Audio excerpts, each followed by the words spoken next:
With me right now is Dr. William Polonsky, the Outstanding Educator in Diabetes Award recipient. Thank you for being here. Congratulations to you, first of all. I know as you try to teach people, you have been very focused on behavioral diabetes. So tell me about your motivation in that and why it's so critical. Well, I think as we all know, diabetes is, to a large degree, is a behavioral disease. It's one of the few chronic illnesses we have that require so much work and effort for people to do every day to be successful. So behavior is front and center, at least it needs to be, and that's why I've dedicated so many decades to it. You're talking specifically, I know, in the scientific sessions about self-management, education, and support. So talk about what some of the successes are there, but what some of the real challenges are. Well, I think one of the things that we can point to as success in terms of helping people prepare for managing diabetes is we have lots and lots of evidence now that diabetes self-management, education, and support really makes a big difference.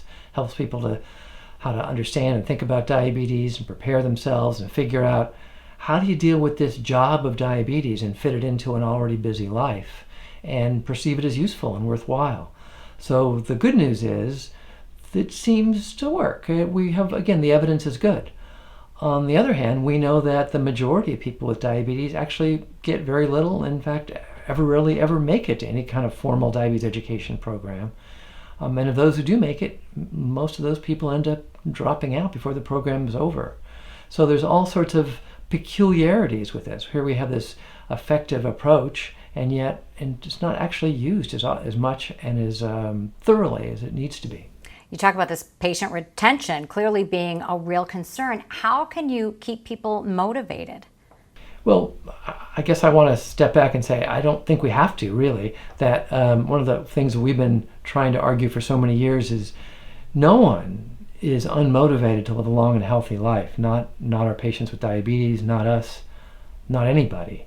Really what the key is when we think about the retention problem in diabetes self-management education is what are we doing so that our patients don't perceive it as meaningful and engaging and worthwhile enough to stick with us. So I don't think of it as their problem, I think of it as our problem. So what is the change in message that we need to get out there to keep people more engaged and more focused on their overall health? Well, if you mean that quite generally, and putting aside diabetes self-management education, we think some of the critical messages have to do with, are we helping people to understand the good news about diabetes, the hopeful message that with good care and effort, odds are pretty good you can live a long and healthy life with diabetes, that all the despair and doom and gloom you may have heard about doesn't have to be. It's not well-managed diabetes that's a significant problem or a significant limitation in one's life, and that's why we need to focus on that. So there's broad messages about hope, there's broad messages about how we have to help people realize you don't have to be perfect, you don't have to eat birdseed for the rest of your life, you don't have to change everything. Again, helping people to see how this is doable and manageable and worthwhile is key. And that needs to be done in a very, very personalized way as opposed to a booklet or a lecture. It's really about a conversation. It's about stories that really makes a difference. And is that the goal of your talk, to really connect with people personally, not just in the diabetes community, but beyond? Well, the purpose of the talk is really to focus on this issue about how we're doing formal diabetes self-management education. If we get too broad, I'm going to have to change my topic, which would be okay, because I actually like that broader topic.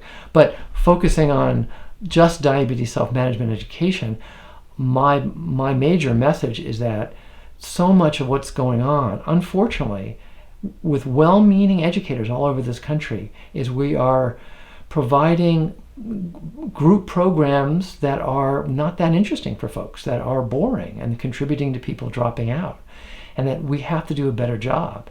And partly the way to do that is to step back from this feeling that we have to provide people with more and more and more and more and more information, which isn't necessarily going to work very well, and instead think about how we have conversations with people, think about how we really can interact with people in very personal ways, even in group settings. especially for the newly diagnosed, because this really can be a daunting diagnosis. And when it comes to education, it's important, but there can be really a sense of information overload. Yeah, I think we have a lot of patients for whom there's a information underload, and for many for whom there's an information overload, and that's when people give up. They say, well, if I need to be doing all this, there's no way that's going to happen. I might as well just stop right now. So how do we help people make that transition in a way that seems doable and interesting enough to do? How do you think winning this award is going to help you in your mission? Oh, what a very good question. I don't know. I'm certainly deeply honored to receive an award like this. It would be my joy if I can help, or if this leads to our fellow healthcare professionals really appreciating the behavioral side of diabetes, the behavioral side, as we like to say, the hopeful, the worthwhile side, the messages that need to be put forward both in diabetes self-management education and in diabetes care more broadly. So if I can help make that happen, that would be an enormous joy for me. Well, let's hope. Congratulations, Dr. William Polonsky, who is the Outstanding Educator in Diabetes Award recipient. Thank you for joining us today. Thanks. My pleasure.